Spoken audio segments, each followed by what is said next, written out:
Hello student, আমি Tapas sir. আজকে এই ভিডিওতে তোমাদের যে এসএসসি 2 পেপারটি আছে হিস্ট্রি অনার্সের, তারই শেষ মুহূর্তের বাছাই করা প্রশ্ন নিয়ে এসেছি, যেগুলো একদমই বাদ দেওয়া যাবে না।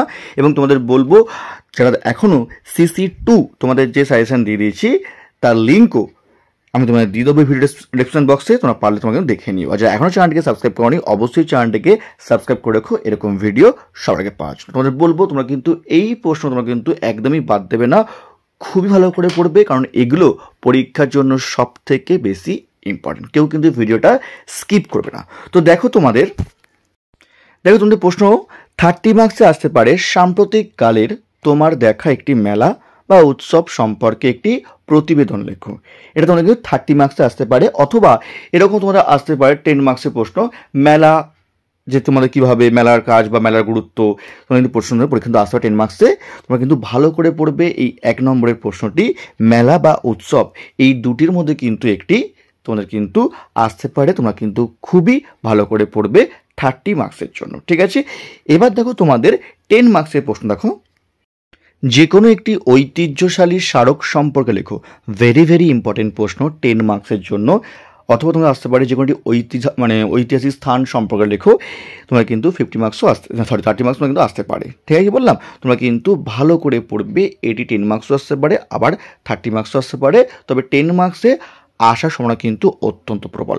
খুবই ভালো করে পড়বে। নেক্সট, ঐতিহ্য বলতে কী বোঝো? ভারতের সাংস্কৃতিক ঐতিহ্য সংরক্ষণের গুরুত্ব ব্যাখ্যা করো। 2 এবং 3 দুটির মধ্যে কিন্তু 10 মার্কসে কিন্তু একটি প্রবল ইম্পর্টেন্ট, একটি কিন্তু পরীক্ষা কিন্তু আসার সময় কিন্তু অত্যন্ত প্রবল। তোমরা কিন্তু একদমই বাদ দেবে না। দুটির মধ্যে কিন্তু পরীক্ষায় একটি বিশাল কিন্তু ইম্পর্টেন্ট। নেক্সট দেখো পরের প্রশ্ন, কিভাবে ভারত সরকার প্রণীত আইনগুলি ঐতিহ্য সংরক্ষণের ক্ষেত্রে সাহায্য করে? 10 মার্কসের প্রশ্ন, এটিও তোমাদের কিন্তু বিশাল ইম্পর্টেন্ট, পরীক্ষা কিন্তু বিশাল চান্স।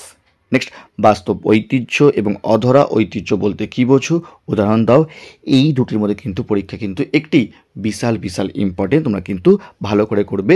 এর মধ্যে তোমরা কিন্তু একটি পরীক্ষা কিন্তু আসার সময় তোমার কিন্তু অত্যন্ত প্রবল, তোমরা কিন্তু একদমই বাদ দেবে না, ঠিক আছে?